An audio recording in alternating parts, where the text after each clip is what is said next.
إن الحمد لله نحمده ونستعينه ونستغفره ونعوذ بالله من شرور أنفسنا وسيئات أعمالنا من يهده الله فلا مضل له ومن يضلل فلا هادي له أشهد أن لا إله إلا الله وحده لا شريك له وأشهد أن محمدا عبده ورسوله صلى الله عليه وعلى آله وصحبه وسلم. يا أيها الذين آمنوا اتقوا الله حق تقاته ولا تموتن إلا وأنتم مسلمون. يا أيها الناس اتقوا ربكم الذي خلقكم من نفس واحدة وخلق منها زوجها وبث منهما رجالا كثيرا ونساء واتقوا الله الذي تساءلون به والأرحام إن الله كان عليكم رقيبا. يا أيها الذين آمنوا اتقوا الله وقولوا قولا سديدا يصلح لكم أعمالكم ويغفر لكم ذنوبكم ومن يطع الله ورسوله فقد فاز فوزا عظيما. أما بعد، فإن أصدق الحديث كتاب الله وخير الهدي هدي محمد صلى الله عليه وسلم وشر الأمور محدثاتها وكل محدثة بدعة وكل بدعة ضلالة وكل ضلالة في النار. Amma ba'd. Jadi hari ini insyaAllah saya menggantikan Ustaz Yunus untuk dua subjek dua Fathul Majid dengan Sahih Muslim. Jadi biasanya mula dengan Muslim dulu Saya Muslim dulu Oh okey. Tukar.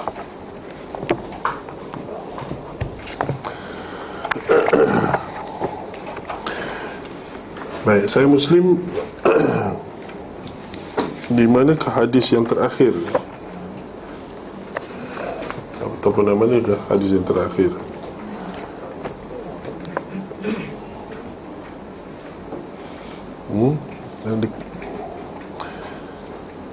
Nak kata muka surat tak tahu. 130 dah habis belum? Sudah ya? Hadis 131? Sudah juga. 132. Yang ini belum Oh okey.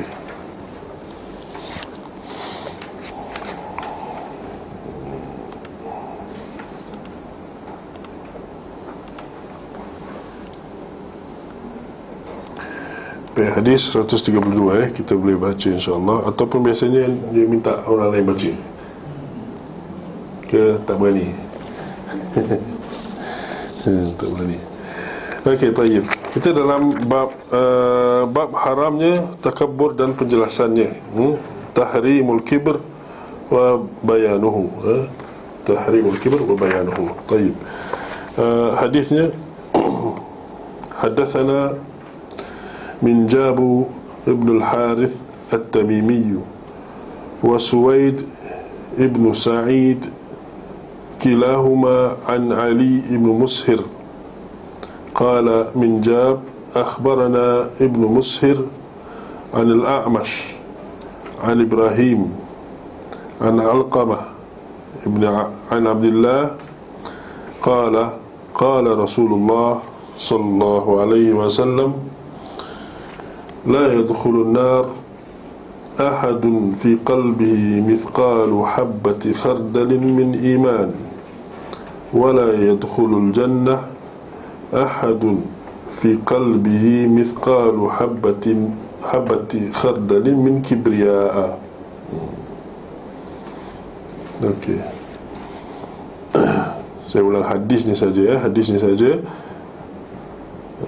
Qala Rasulullah sallallahu alaihi wasallam la yadkhulun nara ahadun fi qalbihi mithqalu habbati khardalin min iman ولا يدخل الجنة أحد في قلبه مثقال حبة خردل من كبرياء. Itu hadis dia. Baik.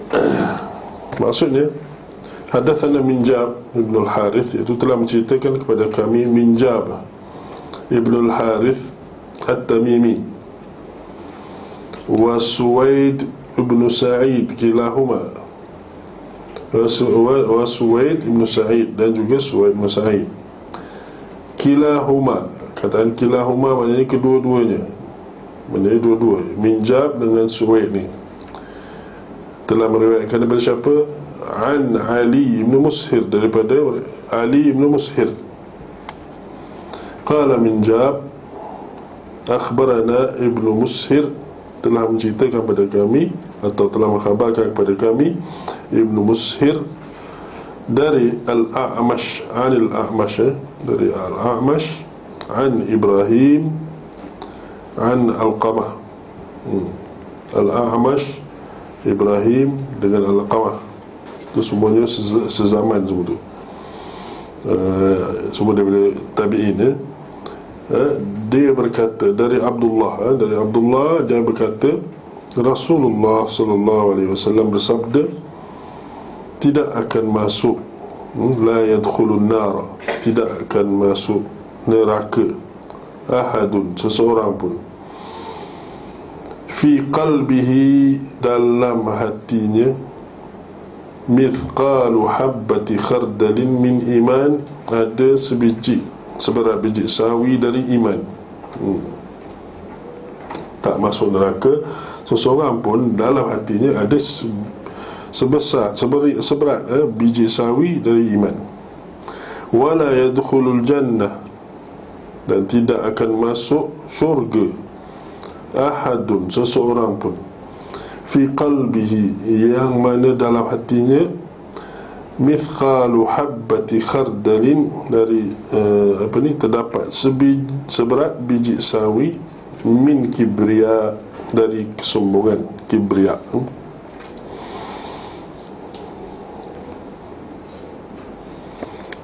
Dan hadis yang selepas pula, wa haddatsana Muhammad bin Bashar, haddatsana Muhammad bin Bashar, haddatsana Abu Dawud, haddatsana Syu'bah an Aban ibn Taghlib an Fudail an Ibrahim an Alqamah an Abdullah an Nabi sallallahu alaihi wasallam qala la yadkhulul jannata man kana fi qalbihi mithqalu dharratin min kibrin. Dia beza sedikit, dia tak ada sebut tentang orang yang masuk syurga, tapi masuk neraka, tapi dia cerita pasal yang tak masuk syurga, iaitu dalam terjemahannya, dan telah menceritakan, iaitu hadatsana Muhammad bin Bashar, dan telah menceritakan kepada kami siapa? Muhammad bin Bashar. Hadatsana Abu Dawud, yang telah menceritakan kepada kami, dan telah menceritakan kepada kami Abu Dawud. Itu hadatsana Syu'bah, telah menceritakan kepada kami Syu'bah, an Aban, dari Aban ibn Taghlib, an Fudail, dari dia meriwayatkan daripada Fudail, an Ibrahim, meriwayatkan daripada Ibrahim pula, dan dia pula meriwayatkan daripada siapa? Alqamah, an Alqamah. Itu an Abdullah, dan dari Abdullah, anin Nabi SAW, yang meriwayatkan daripada Nabi SAW, qala, beliau bersabda, la yadkhulul jannah, tidak akan masuk syurga, man kana fi qalbihi, sesiapa yang dalam hatinya, mithqalu dharratin min kibrin, terdapat sebiji atau seberat biji, seberat biji, tak ada sawi, seberat biji dari kesombongan. Jadi zarrah tu kita kata mungkin biji, kalau moden ni dia guna besar atom macam tu, kalau kita kata atom tu mungkin the smallest lah, atom, atau mungkin nak pergi lagi kecil lagi, elektron, proton dan macam tu, itu tak payahlah, kita cerita pasal atom je, biasa dia terjemah macam tu. Jadi itulah hadisnya, dua-dua hadis ini yang atas tu ada dua ceritanya, satu pasal neraka, satu pasal syurga, tak masuk dalam syurga, dan satu lagi tak masuk dalam neraka. Sedang hadis yang nombor 2 tak masuk dalam syurga, maknanya dia hanya terhad pada salah satu daripada yang diceritakan oleh hadis yang pertama, hadis yang kedua tu. Jadi mudah, kita ambil dua-dua sekali lah. Kita ambil dua-dua sekali insya-Allah. Baik.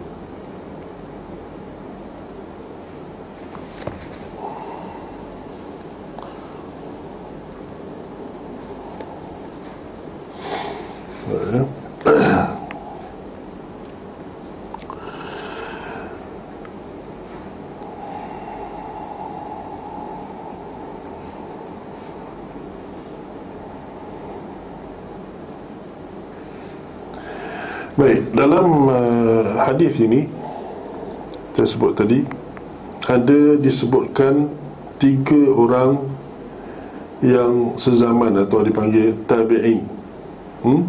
Dalam hadis ni ada 3 tabi'in yang meriwayatkan seorang daripada seorang lagi, maknanya satu sama lain meriwayatkan lah. Tiga-tiga tu iaitu Al-A'mash, Ibrahim dengan Al-Qamah. Itu semua adalah 3 orang yang dikira satu zaman, tabi'in. Mereka itu adalah tabi'in dalam hadis ni. Kemudiannya dalam isnad ini juga, mereka semua adalah daripada Kufah, Iraq.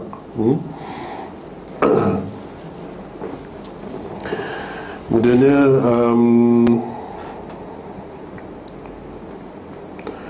Minjab, Abdullah bin Mas'ud dan juga sesiapa yang berada di antara kedua mereka tu, mereka semua adalah Kufiyun, orang Kufah, kecuali Suwaid bin Sa'id, iaitu rakan kepada Minjab. Itu satu tu, ada satu tu bukan Kufi. Jadi maknanya apa tujuan dia sebut ni? Tujuan dia sebut ni adalah bila kita dapat satu hadis, dapat satu hadis itu, dia punya isnadnya semua daripada tempat yang sama, maka kita lebih yakin bahawa hadis itu memang datang dengan satu sanad yang kita boleh katakan sahih, yang mana mereka pernah berjumpa satu sama lain. Sebab ada ulama-ulama hadis yang mana mereka merantau nak mencari hadis. Mereka merantau cari hadis. Bila mereka merantau cari hadis tu, kadang-kadang dia pergi ke satu tempat tu, sampai ke tempat tu, dan tempat tu ada seorang syekh memang di situ terkenal, dan dia pula ada meriwayatkan hadis daripada orang tu. Dekat situ dia panggil, dia adalah wujud setempat, tapi tidak ada, dia kata tidak sabit liqa, tak sampai, ataupun dia tidak sabit bahawa mereka berjumpa. Dekat situ kemungkinan hadis itu masih lagi terputus. Bagi Imam Bukhari, memang dia kata hadis macam ni terputus, dia tak ambil. Maksudnya terputus, maknanya dia tak ambil dalam, letak dalam Sahih Bukhari itu sendiri. Tapi Imam Muslim tak. Dia kata janji, kalau dia pernah sampai ke tempat tu dan mereka boleh berjumpa, tapi tak ada pernah orang kata dia jumpa ke apa kan, macam tu pun boleh juga, masih lagi boleh diterima. Jadi maknanya ada kebarangkalian itu. Tapi bila dia Kufiyun semuanya, senang, mudah, biasanya begitu. Hadis-hadisnya lebih kuat, lebih kuat. Jadi bila dia sebut tadi yang antara Minjab dengan Abdullah bin Mas'ud, Abdullah bin Mas'ud ni kat mana? Dia ada sebut situ an Abdullah kan, an Abdullah qala Rasulullah, maknanya sebelum Rasulullah tu dia sebut Abdullah, situ Abdullah bin Mas'ud dimaksudkan adalah Abdullah bin Mas'ud. Jadi Abdullah bin Mas'ud ni, antara dia dengan Minjab ni semuanya Kufiyun, kecuali ada seorang iaitu Suwaid bin Sa'id. Salah seorang tu Suwaid bin Sa'id. Tapi walaupun begitu sebab dia kata kat sini, cuba tengok dalam isnad tu yang pertama tadi, dia kata haddatsana Minjab bin Al-Harith At-Tamimi wa Suwaid bin Sa'id. Dua-dua meriwayatkan daripada Ali bin Musir. Jadi Minjab daripada Kufah, Suwaid bukan daripada Kufah. Jadi Suwaid ini mungkin ada keraguan, kata dia pernah jumpa dengan yang ulama ada di atas, sebab yang lain-lain itu sebenarnya daripada Kufah. Tapi disebabkan dalam isnad yang lain itu ada masuk min Jab bin Harith. Mungkin saya tulis lah, saya tulis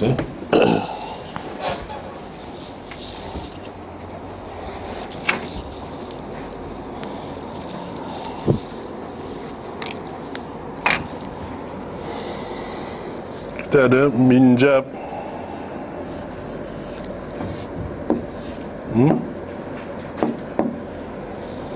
dan kita ada Suwaid.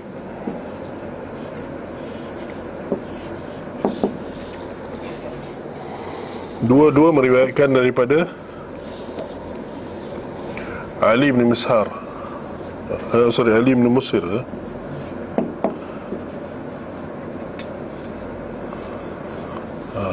Okey. Kemudian Ali bin Musir, dia kata dia yang meriwayatkan daripada dia adalah Al-A'mash. Kemudian dia naik ke atas lagi lah, Al-A'mash, Ibrahim, Al-Qamah, lepas tu Abdullah bin Mas'ud. Itu semua Kufah, daripada Kufah semua. Sampai ke sini dan sini. Sini semua Kufiyun. Ini Kufi, ini pun Kufi, ini pun Kufi, orang Kufah. Dan sampai ke atas, sampailah Abdullah bin Mas'ud. Yang ini bukan Suhail bin Sa'id. Jadi di sini kalau mungkinlah orang kata yang isnad ni kita boleh ragu, kata sebab apa, dia ni bukan orang Kufah. Kalau kita terima hadis ni, Imam Muslim terima hadis ni daripada dia saja, kita kata ni sabit liqa tadi, ada jumpa tak? Tak tahu. Tapi dia letakkan lagi satu hadis. Ini dia. Dia alim besar dalam hadis. Dia muatkan dalam kitab ni, kitab sahih. Jadi dia gunakan satu lagi isnad, dia letak minjab, isnad lain, tapi ke sini minjab, dan mereka berdua ni bercerita kepada Imam Muslim. Dan Imam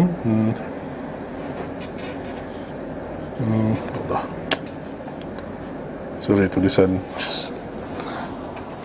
Jadi dua-dua cerita dengan Imam Muslim kan. Sini kita boleh mungkin ragu, tapi bila ada yang ini, kelas tak ada keraguan lagi dah. Sahih. Sahih. Jadi siapa nak ragukan Sahih Muslim? Macam nak ragukan, tak ada. Jadi dalam Sahih Muslim, hadis-hadisnya sahih. Tapi kadang-kadang bila dia dia gunakan hadis-hadis yang mungkin lemah sikit, tapi dia akan kuatkan dengan hadis yang lain.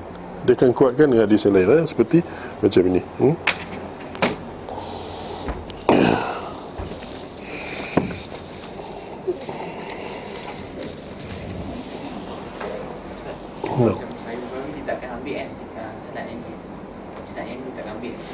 Dia tak ambil. Maknanya kalau dia tidak orang kata tidak sabit liqa lah, walaupun sezaman, walaupun ni dia tak. Kalau saya Bukhari, sebab Imam Al-Bukhari dia letak syarat yang tinggi, lebih tinggi daripada Imam Muslim dalam bab ni lah. Dalam bab lain pula ada juga Imam Muslim kita kata lebih jitu. Contohnya Imam Bukhari, dia tidak bagi dia akhbarana, amba'ana, haddathana, sama Imam Bukhari. Maknanya kalau guru baca, murid dengar, dengan murid baca, guru dengar dan semak, sama saja. Tapi bagi Imam Muslim tak ada. Kalau diriwayatkan akhbarana dia sebut. Kalau hadatsana lah sebut. Bagi dia ada beza. Kat situ pula. Jadi ada kelebihan masing-masing lah. Ala kulli hal, semuanya bagi ulama hadis diterima. Mana yang lebih kuat itu adalah dari segi perbahasan mereka, tapi diterimalah secara whichever mode of tahdith, sama ada guru baca, murid-murid dengar, ataupun murid-murid yang baca, guru dengar, tak ada masalah. Dua-dua dikirakan cara yang valid. Valid boleh. Okey.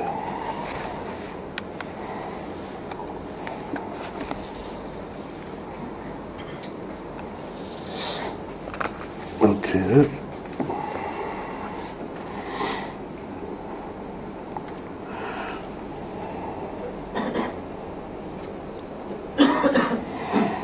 Jadi dalam hadis ini dia sebut mithqalu habbah. Mithqalu habbah ini menyebut apa dia, benda yang kecil kan.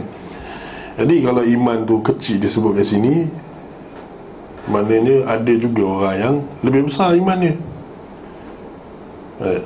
Dia sebut di sini dalam hadis ni, dia tak kata ada range of iman punya tingkat, tak ada, dia tak kata. Cuma dia kata siapa yang ada seberat sawi, biji sawi iman itu, maka dia masuk syurga. Siapa yang ada atau dia takkan masuk neraka. Kalau yang lagi satu lagi sebiji sawi kibria. Jadi bila dia kata sebiji sawi itu iman dia tadi itu, maknanya kalau ada yang sebiji sawi, ada jugalah yang lebih besar daripada itu. Maknanya iman itu yazidu wa yanqus, iaitu dia bertambah dan dia berkurang. Itu point. Itu point dia. Iman bertambah dan berkurang.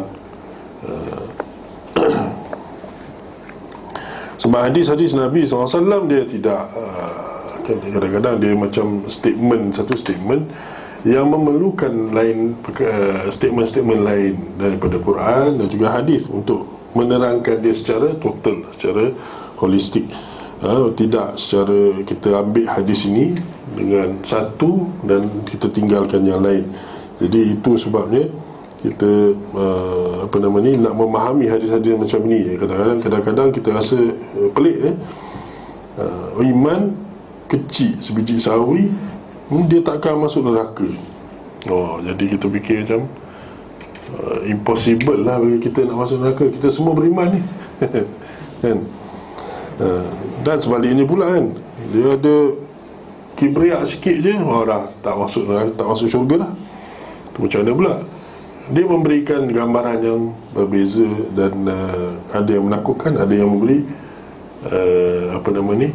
harapan yang terlalu berlebih-lebih. Berlebih-lebih.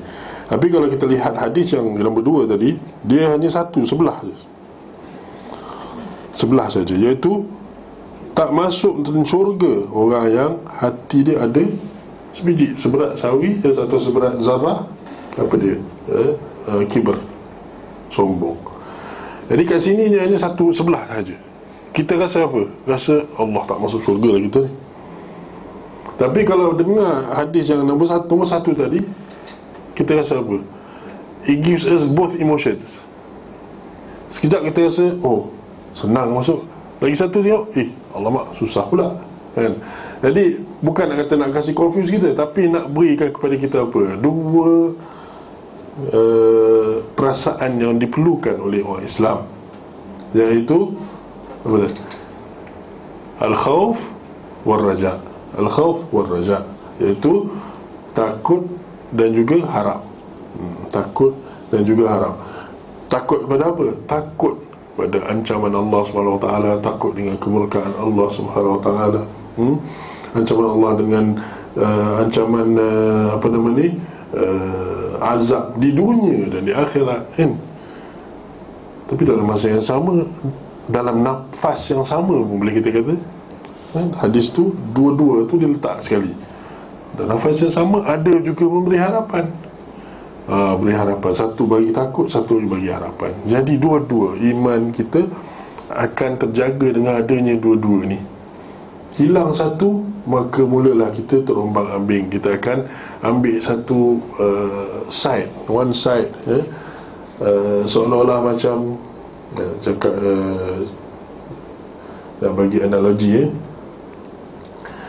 kalau kereta, kita bawa kereta, kalau kita bawa kereta, tayar tak ada buat balancing, Apa jadi? Tayar tak buat balancing jadi. Kita lepas je steering tu, dia akan mula satu side, dia pergi kan. Dia lari kat situ. Bila kita tak ada that balancing tu antara khauf dengan raja, kita akan pergi satu arah dan mula keluar daripada jalan yang lurus tu. Jalan yang lurus tu. Jadi itu pasal kita perlukan dua-dua tu. Dan ulama kata tentang dua-dua perasaan itu, iaitu khauf dan raja, adalah seperti sayap bagi seekor burung. Sayap bagi seekor burung. Kalau satu khauf, lagi satu lagi raja. Satu harap, satu takut, satu lagi harap. Dua-dua diperlukan untuk terbang. Tapi kalau tak ada sebelah tu, cedera sebelah tu, apa jadi? Tak terbanglah dia. Tak terbanglah burung tu. Jadi itulah yang diperlukan oleh orang Islam, iaitu al-khauf wal raja, dua-dua.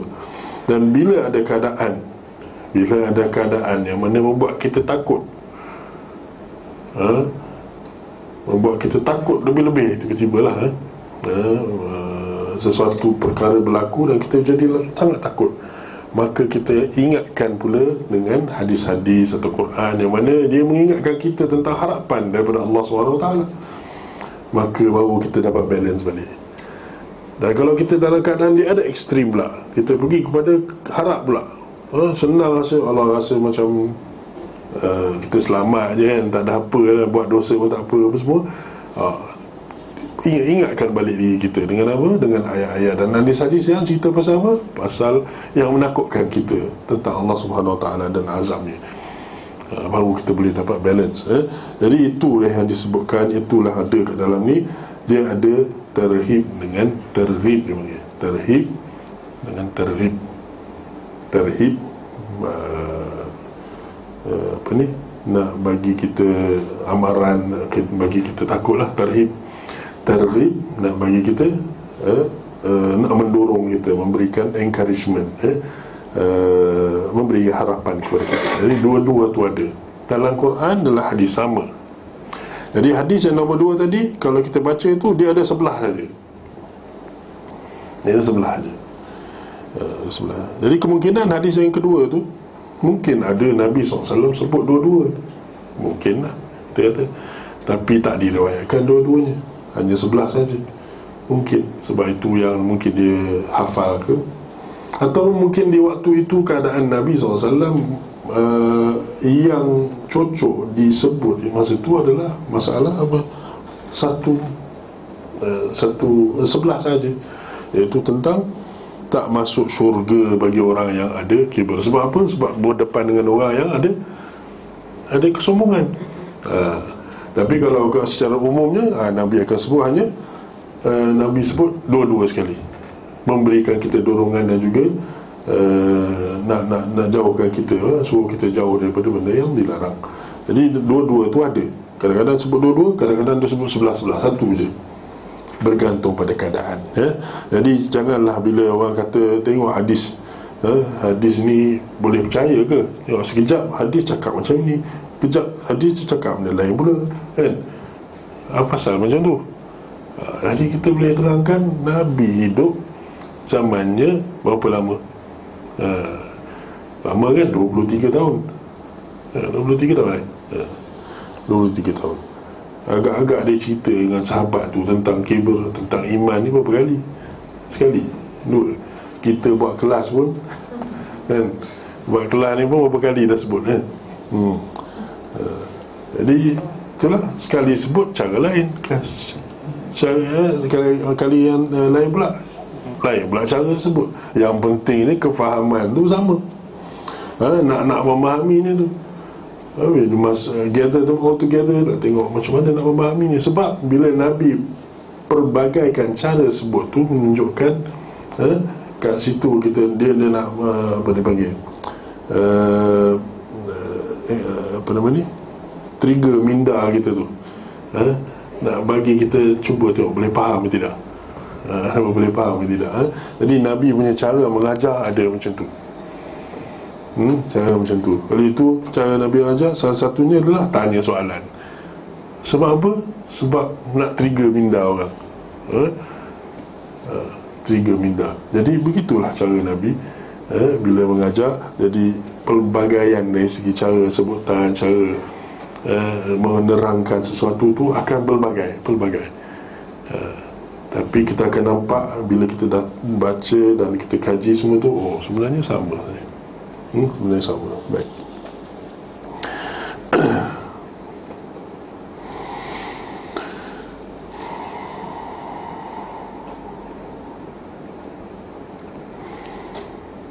Baik, hadis yang menyebut la yadkhulul jannah man fi qalbihi mithqalu dzarratin min kibr.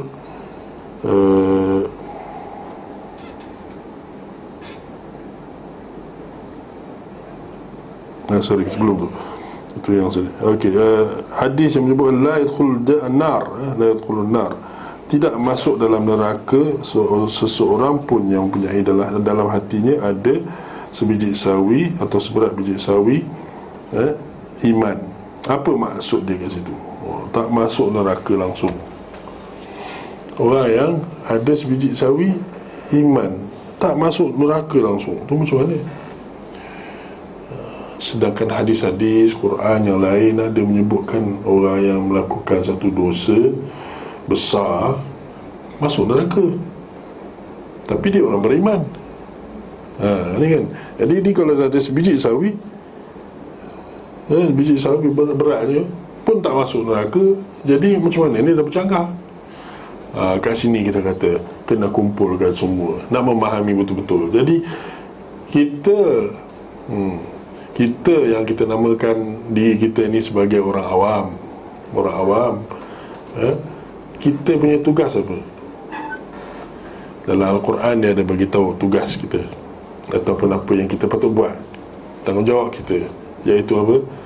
Fas'alu ahla dzikri in kuntum la ta'lamun.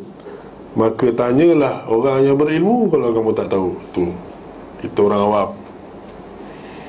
Ambil hadis, ambil Quran, baca, Allah, kau kepala sini, kau kepala sana kan. Tak faham juga kan. Tapi ada pula yang rasa dia pandai sangat.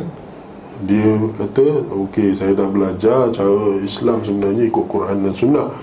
Saya tinggalkan semua ulama, saya beli kitab Quran, terjemah lah tu. Lepas tu beli kitab hadis, Sahih Bukhari, Muslim semua, pakai ada banyak ni.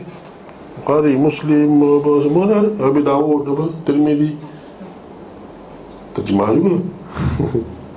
Terjemah juga. Waktu dia baca sendiri dan dia nak buat hukum dia sendiri. Boleh tak? Tak boleh. Ini dilarang. Sebab apa? Kita orang awam, kita wajib bertanya dengan ulama. Wajib bertanya dengan ulama. Lepas tu ulama pula dia kategori mana? Dia ahlul zikir. Dalam ayat tadi ahlul zikir, mana kita seluruhnya manusia terbagi pada dua lah, umumnya bagi pada dua, orang awam dengan orang alim. Tengah-tengah ada tak? Kalau dalam ayat macam tak ada, tapi kalau realiti kita boleh lihat ada, iaitu orang yang mengurak langkah ke arah menjadi ahli ilmu, mengurak langkah ke arah tu. Sama ada dia sampai ke tidak tu lain cerita, tapi dia mengurak langkah ke arah tu, iaitu talibul ilm, orang yang penuntut ilmu. Jadi kita ada orang awam, penuntut ilmu, lepas tu ulama. Jadi penuntut ilmu apa dia kena buat? Kita dah kata dah, orang awam dia kena tanya orang ulama dia kena jawab, bagi fatwa, jadi qadi, hakim. Dan tengah-tengah nak buat apa? Dia campuran antara dua-dua tu. Sebab apa? Bila dia belajar, kadang-kadang dia belajar tu dia dah tinggi dah kefahaman dia bab tu. Satu bab, dua bab mungkin dia tahu daripada ulama. Bab tu okey lah, tak payah tanya dah lah, dia kira alim dalam bab tu. Tapi bab lain dia tahu tak? Dia tak tahu, kena tanya balik ulama. Jadi dia campuran antara dua-dua. Orang awam 100% tanya ulama, Orang talibul ilm 20%, 30%, 40%, 50%, 60%, bergantung pada orang tu. Ulama almost 100%, tak payah tanya dah. Dialah reference point, dialah yang ditanya 100%, ataupun maybe 95%, 100%, tengok pada ulama tu juga. Sebab keadaan, kadang-kadang keadaan tidak mengizinkan bagi dia untuk research. Betul, orang tanya, contohnya orang tanya sesuatu yang dia ni tak pernah dengar pula ni, jadi dia kena buat ijtihad.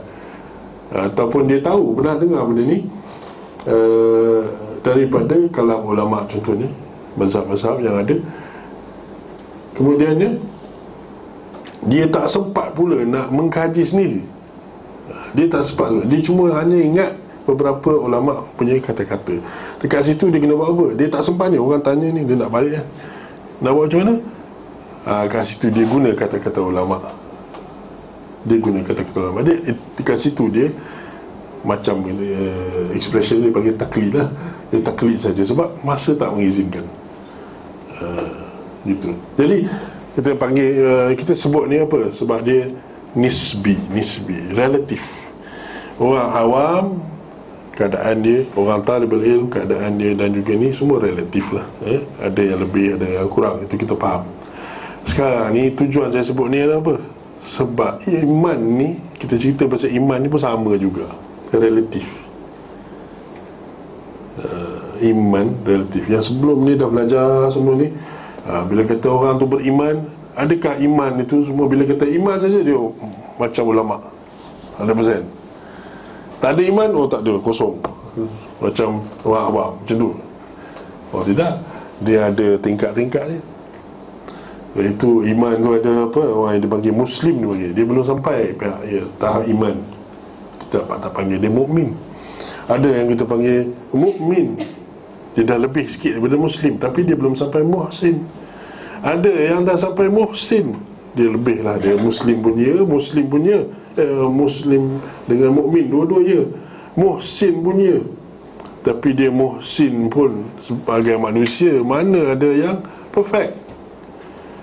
Kita sebut macam ulama tadi, ulama pun nak kata 100% pun tidak 100% juga, 99%, 98%, begitu juga kita manusia.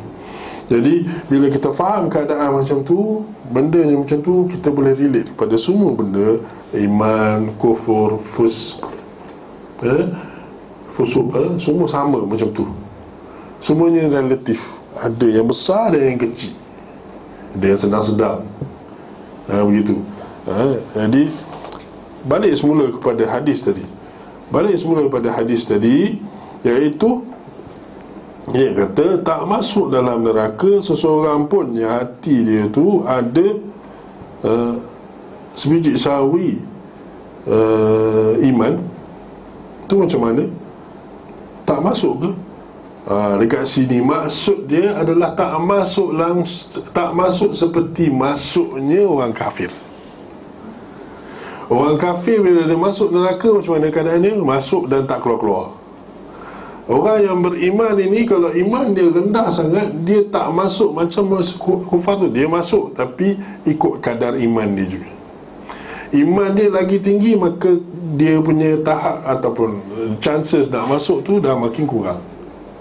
Atau kalau dia masuk pun, dia kurang masa dia banding dengan orang kafir. Jadi masuknya tu dalam syurga, atau maaf, dalam neraka tu tidak seperti masuknya orang kafir. Itu maksud dia.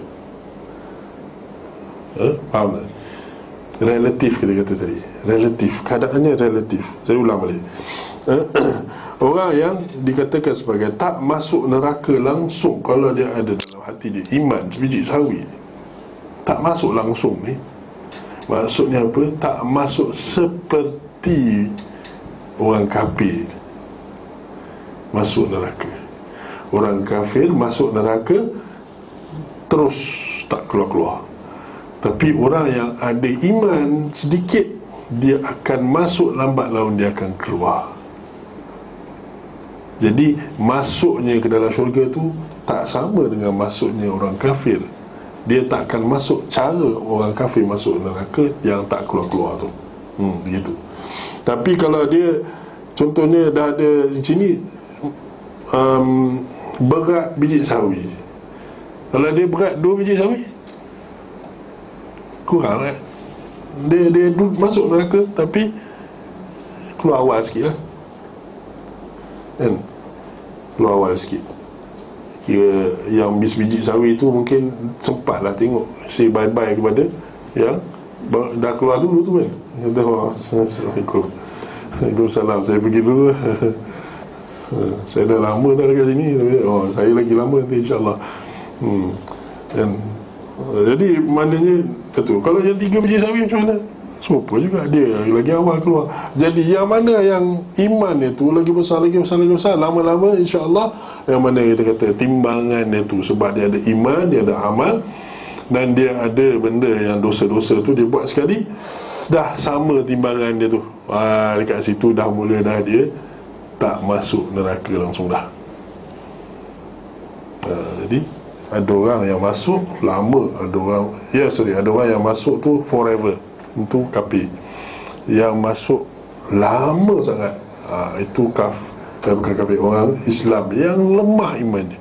Kemudian dia orang makin kuat iman,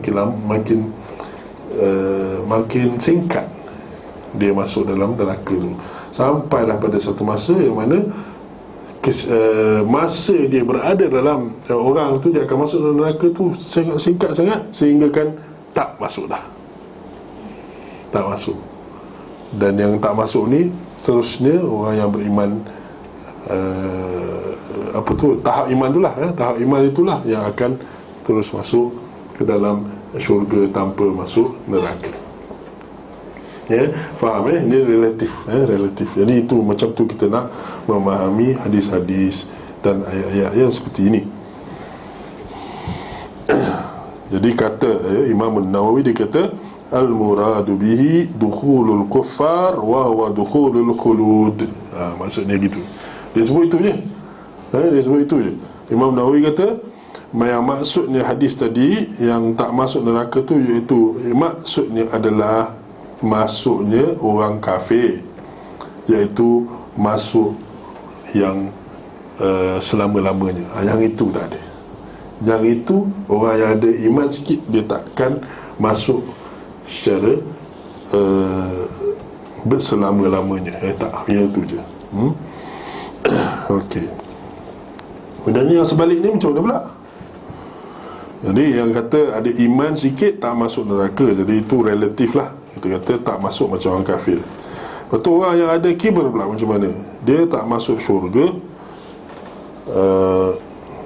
tak masuk syurga. Orang yang ada sebiji sawi kibriya. Lagi satu lagi hadis yang bawah tu, mithqalu dzarratin min kibr, kan? Yang itu kibr juga, kesombongan juga. Jadi ada dua perkataan yang digunakan maksudnya sama. Dua-dua perkataan itu maksudnya sama. Jadi kat sini apa kata ulama pula? Jadi kat sini ada perbezaan antara ulama dari segi takwilnya ataupun tafsirnya. Imam Al-Khattabi dia sebut ada dua wajah. Imam Al-Khattabi, salah seorang yang mensyarahkan kitab Sahih Bukhari, dia sebut, dia kata dia ada satu antara dua yang dimaksudkan dengan hadis ni. Yang pertama yang dimaksudkan adalah orang yang takabur daripada menerima iman, dia takkan masuk syurga. Itu mungkin lah. Dia takabur daripada iman tu maknanya apa?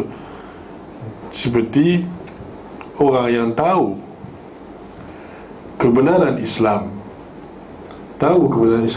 tapi dia tak nak iktiraf, dan dia tak nak masuk.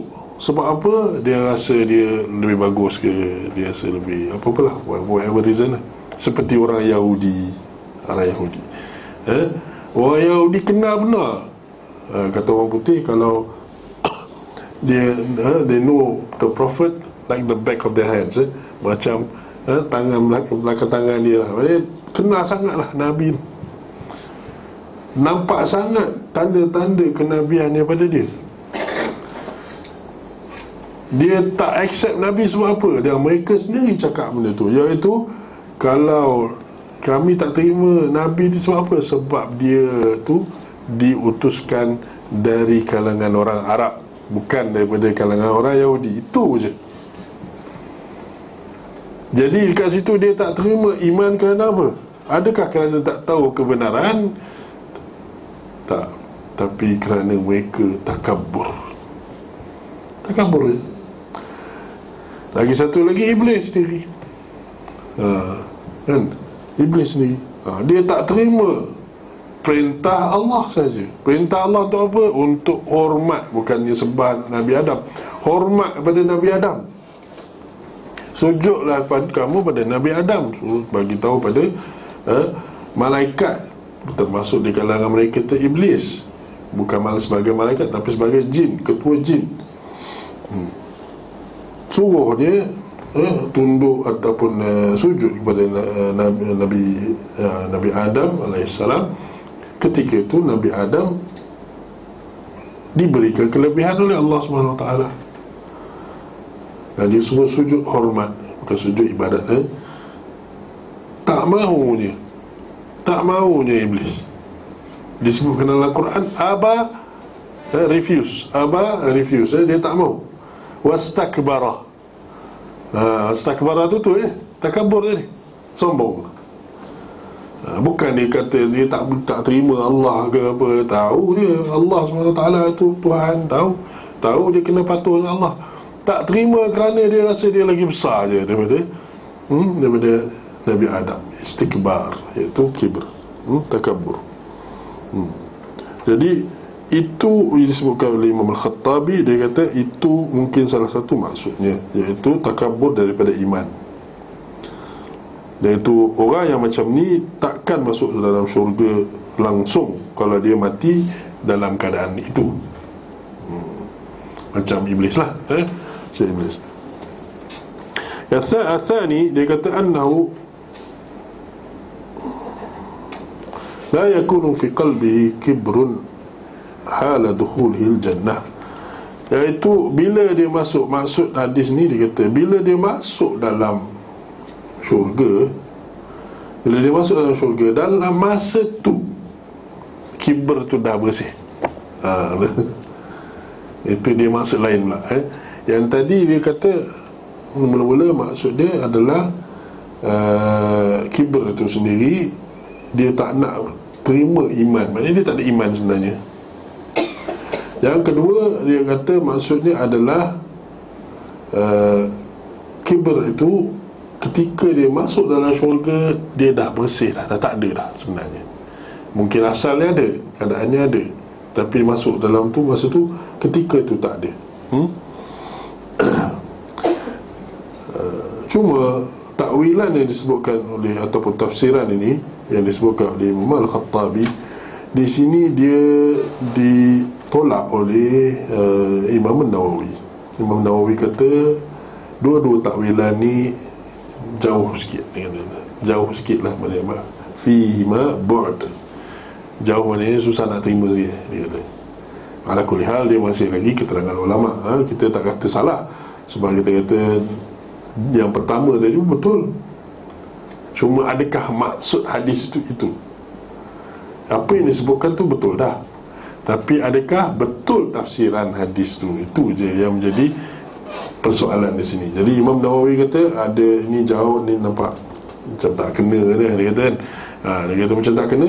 Itu dari segi ianya dengan tafsiran, adakah betul itu yang dimaksudkan oleh Nabi. Tapi yang dia kata bahawa kalau orang tu takabur daripada iman, dia tak masuk syurga selama-lamanya, betul.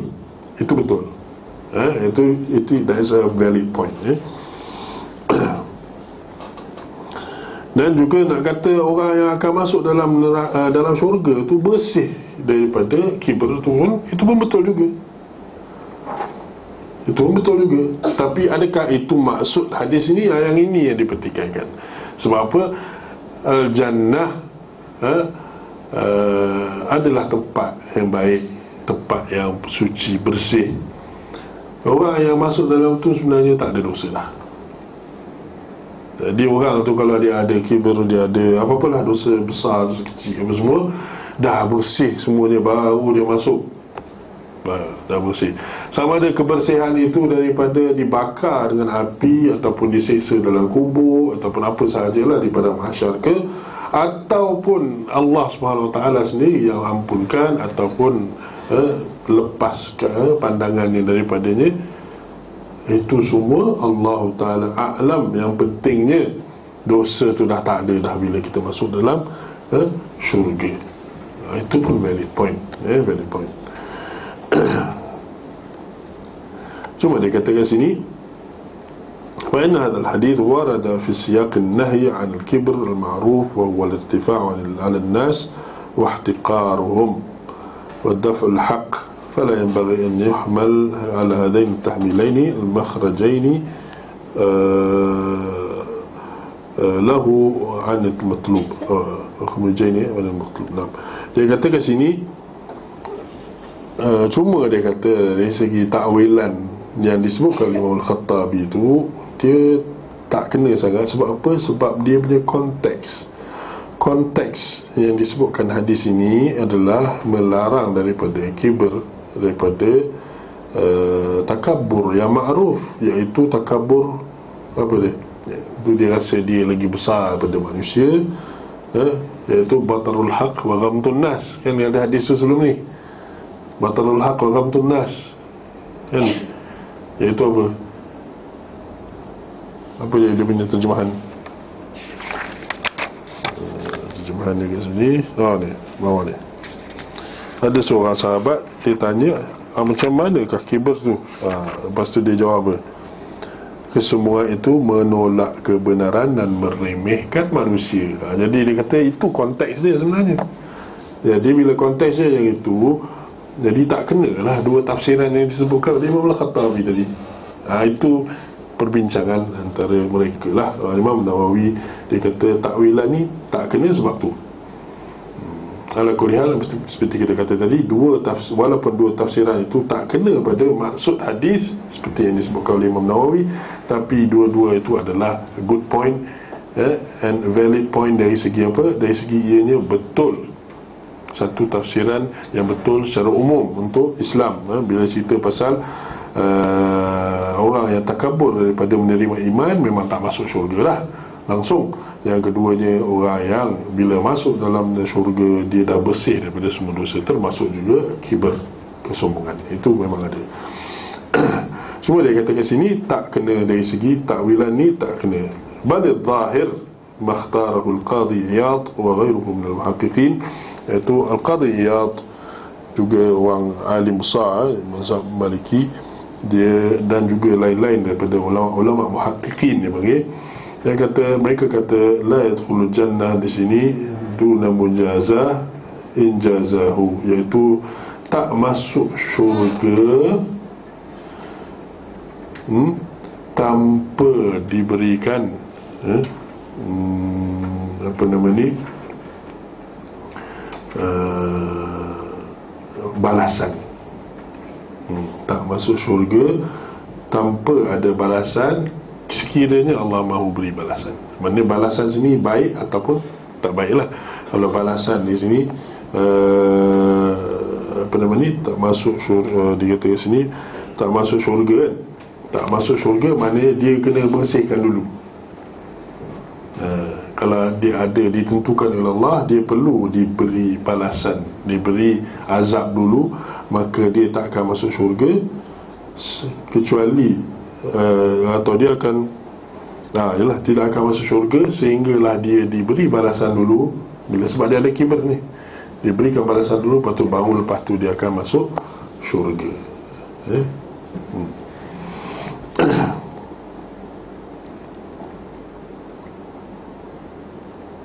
Sebab dia kata apa? Orang yang muwahhid dia mesti masuk syurga. Ni dia.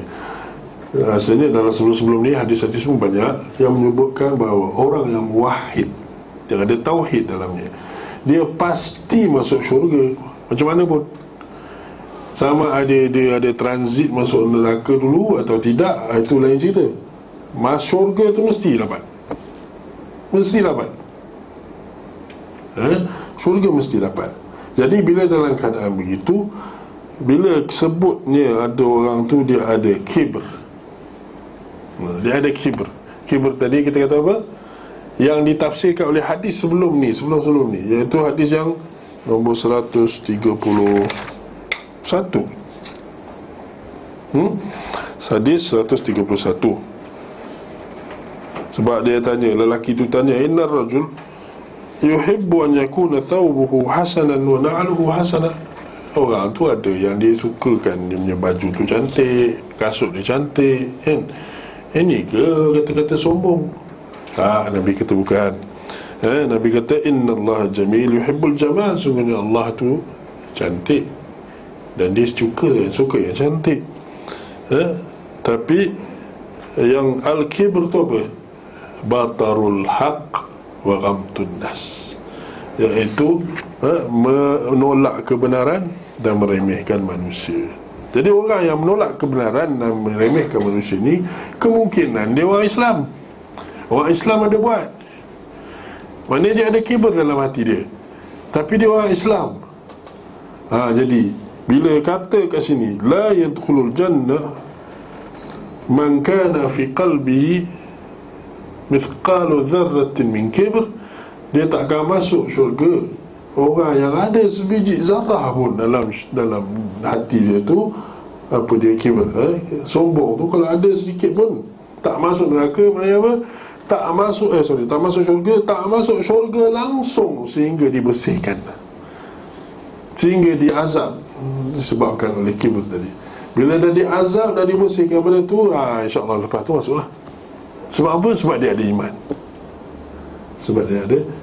Dan ini batarul haq wa ghamtun nas, ini adalah dosa, salah satu dosa. Al-kibr, dosa macam dosa lain juga, dia boleh ada tingkat-tingkat. Ada tingkat yang dia, seperti kita kata tadi, dosa dan apa ni, semuanya kita kena lihat dari segi tingkat-tingkat dia. Ada yang ekstrim 0%, ada yang 100%, ada yang tengah-tengah. So pun macam tu, kibr pun macam tu.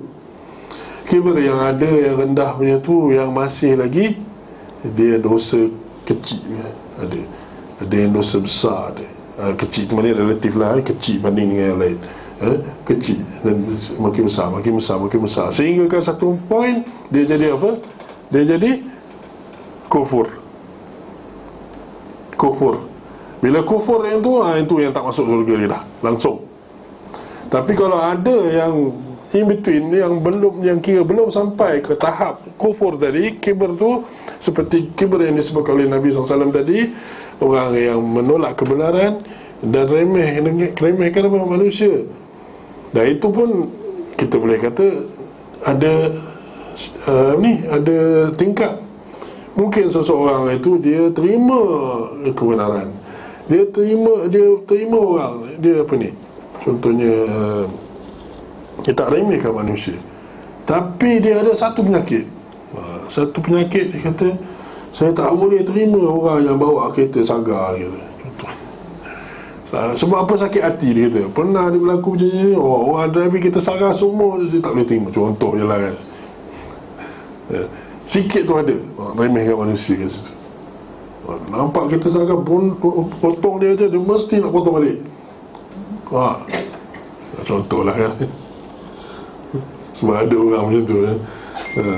Ataupun apa-apa sajalah yang mana kita kata benda yang nak meremehkan orang ataupun tolak kebenaran. Contohnya zaman sekarang ni kita tahu banyak sebab boleh kita menyubah, bukan boleh, maknanya banyak sebab yang boleh yang akan seseorang tu akan meninggalkan kebenaran. Contohnya yang paling besar sekali sebab dia adalah apa? Politik. Politik PAS ke UMNO ke apa ke kan, contohnya dia akan tolak kebenaran yang ada pada parti lagi satu tu. Sebab apa? Sebab bukan daripada politik dia, daripada parti dia. Yang itu kita nak panggil apa? Kufur ke? Atau kita nak panggil benda tu dosa kurang pada kufur, tapi dosa besar sebab dia tolak kebenaran. Kibr juga. kibir yang dilakukan oleh iblis besar lagi bandingkan kibir yang dilakukan oleh mereka ni. Walaupun dosa ni nama sama, sebab dosa dia bertingkat-tingkat. Dosa bertingkat-tingkat. Jadi bila disebutkan dalam hadis ni tak masuk dalam syurga siapa yang ada kibir sikit pun, maknanya dosa selagi ada kibir yang itu, dia perlu dibersihkan dulu. Yang mana yang boleh bersih, dia akan bersih dan insya-Allah dia masuk dalam syurga. Tapi yang mana tak boleh bersih, yang mana yang tak boleh bersih? Kibir yang setahap kufur.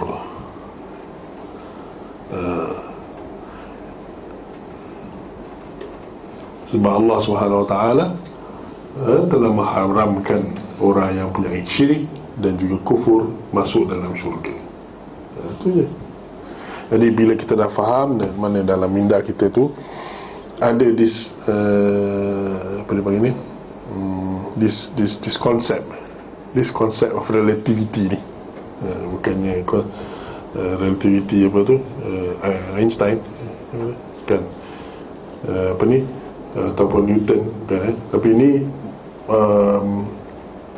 relatif maknanya berbanding, dia ada tingkat-tingkat, dosa tingkat-tingkat, iman bertingkat-tingkat, pahala bertingkat-tingkat, Islam bertingkat-tingkat, semuanya, kibir semuanya bertingkat-tingkat. Bila disebut secara mutlak macam tu je, kita kena faham macam tu. Kita kena faham benda tu ada tingkat-tingkatnya. Bila dah faham tingkat-tingkatnya, maka kita tahu, bila dia tingkat 100%, dia full lah. You 100%, 100% lah dia punya balasan itu, baik atau buruk.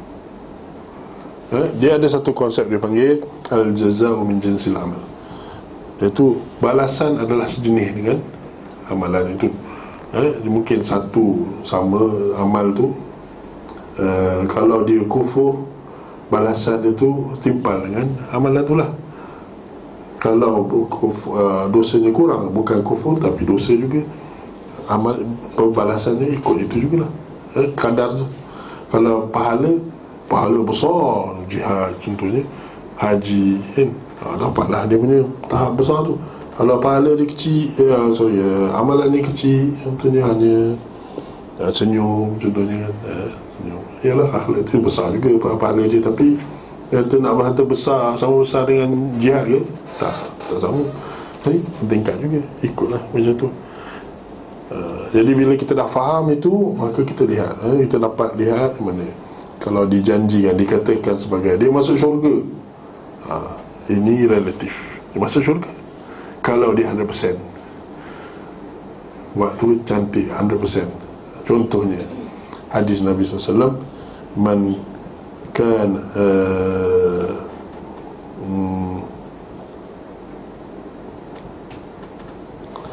man qala la ilaha illallah dakhala al-jannah. Siapa yang kata la ilaha illallah masuk syurga.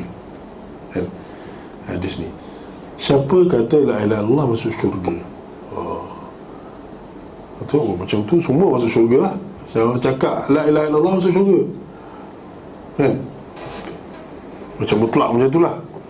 Lepas tu kita dengar pula kawan kita, orang Cina, dia bersin, ataupun dia kata dia buat sesuatu lah, tiba-tiba dia melatah apa? La ilaha illallah. Kata, hadis Nabi SAW, siapa yang sebut la ilaha illallah masuk syurga. Masuk syurga dia ni kan. Macam mana? Dia one extreme. Sebab apa? Dia sebut tu bukan daripada hati dia, sebut daripada lidah. Kan? Masuk syurga tak masuk. Okey, itu satu, mana ekstrim. Satu ada seorang ni, man qala la ilaha illallah dakhala al-jannah. Siapa yang dia sebut la ilaha illallah masuk syurga.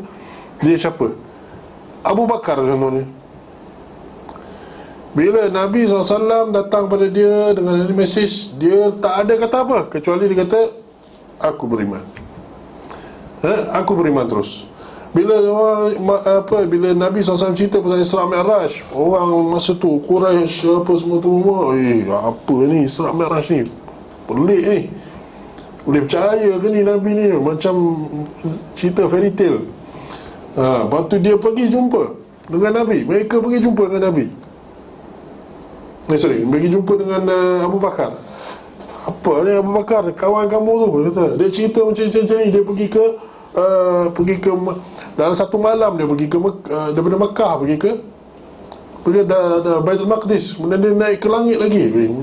Ya betul ni. Apa jawab Abu Bakar? Betul ke Nabi cakap gitu? Iyalah. Mereka ingat benar tu. Kalau dia cakap begitu, saya beriman. Maka betul lah tu. Iman macam tu.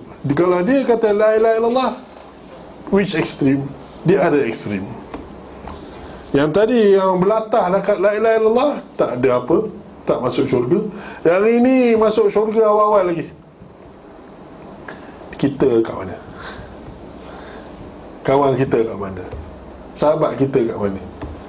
Mungkin dia dekat la ilaha illallah, dia bab ni dekat dah dengan Abu Bakar, kerana keimanan dia, kerana keyakinan dia, dan juga dia punya, kita kata, komitmen untuk lakukan, nak amal Islam tu ada. Maka dia dekat lah, dekat dengan that ekstrim. Mungkin tak sampai, tapi dekat. Maka habuan dia adalah macam tu lah. Yang ini masuk syurga direct, mungkin yang ini masuk syurga lambat sikit. Mungkin tak masuk neraka, tapi tak masuk, dia masuk syurga lambat je lah. Mungkin ada orang lagi dia kalau la ilaha illallah, disebut la ilaha illallah, tapi kurang lagi banding dengan yang tadi tu. Kurang lagi, tengok dia punya amalan pun tak apa nak kurang, tak apa nak bagus kan. Buat salat 5 waktu adalah cukup, tapi sunat-sunat tak ada kan. Jadi yang tu macam mana pula? Yang itu mungkin orang yang dia akan masuk syurga, paling lambat masuk syurga, tapi tak masuk neraka. Mungkin antara orang yang tak masuk syurga, orang yang tak ada transit dalam neraka, dia masuk paling lambat. Gitu. Tapi mungkin lepas tu dia dah start lah orang yang banyak dosa apa semua kan. Banyak dosa. Ada lain tu mungkin lebih dosa daripada dia atau begitu, dosa besar. Yang itu akan masuk neraka dulu. Tapi nak bersihkan dosa dia je. Bersihkan dosa dia yang banyak mana tu, lepas tu dia masuk syurga balik. Salah satu daripada dosa tu mungkin kibir. Bersihkan dulu, lepas tu baru dia masuk syurga. Begitu nak faham. Jadi sehinggakanlah orang itu makin teruk, sehingga kan dia itu orang yang paling teruk sekali. Yang mana Allah, Nabi SAW cerita, Allah keluarkan lah sekali. Last sekali dia keluar. Baca hadis ni memang kita rasa macam nak gelak juga ada juga. Sebab apa? Sebab seronok cara macam mana disebutkan itu. Orang itu dia orang yang terakhir keluar. Orang terakhir keluar daripada neraka, orang Islam. Dia kemudian dia masuk ke dalam apa tu, Nahrul Hayah tu, kan? Tempat yang maknanya dia akan grow balik lah. Dia akan grow balik, masuk dalam air tu, dia akan jadi manusia balik lah. Sebab dia dah bakar teruk ni, jadi manusia balik. Lepas tu dia letakkan dekat sampai belum masuk syurga. Nampak jauh daripada syurga. Tapi bukan dia keluar lah daripada neraka. Lepas tu Allah letak satu pokok. Dan dia pun minta anak Allah, ya Allah, boleh tak dekatkan saya dengan ni sikit. Sikit dia minta, satu-satu. Atau Allah kata, dia kata, dia minta tu, dia kata, saya tak minta lain lagi dah, kata. Saya janji tak minta benda lain lagi dah. Saya nak dekat dia sikit. Gitu Allah bagi. Lepas tu dia minta lagi dekat lagi. Tu dia kata, Allah kata, bukan kau dah janji tadi ke? Tak nak minta lagi? Allah, ni satu je, saya tak. Gitu macam Macam kita dengan budak-budak. Gitu. Macam kita dengan budak-budak. Kita dengan anak-anak kita kan, kita kata, ni kamu nakal ni kan, kamu duduk sana. Ni punishment. Tiba-tiba dia kata, dia minta, Allah minta sikit lah, apa kan, kita bagi sikit kan. Lepas tu dia minta lagi. Tadi dah kata tak minta lah. Gitu-gitu kan. Jadi cerita tu cantik. Sehingga kan benda tu berlaku sehingga kan dia masuk dalam syurga. Allah kata aku berikan dunia tu dan 10 kali ganda lagi. Itu orang yang last 10 kali ganda. So macam mana? Jadi orang yang dalam syurga, nak masuk syurga ni, dosa ke apa ke, insya-Allah kita ada makan masuk. Tapi bila tu transit ke tak transit, tu je lah. Transit lama kan, duduk hotel 5 star dalam neraka ke kan, kalau berapa lama kita tak tahulah.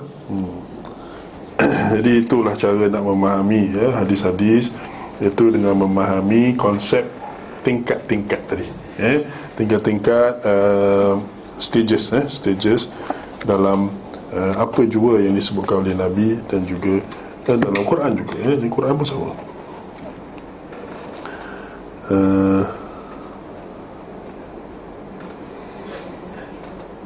Okay, so I think we last for 5 minutes 5 minutes Okay, 5 minutes before kita sambung dengan Fathul Majid.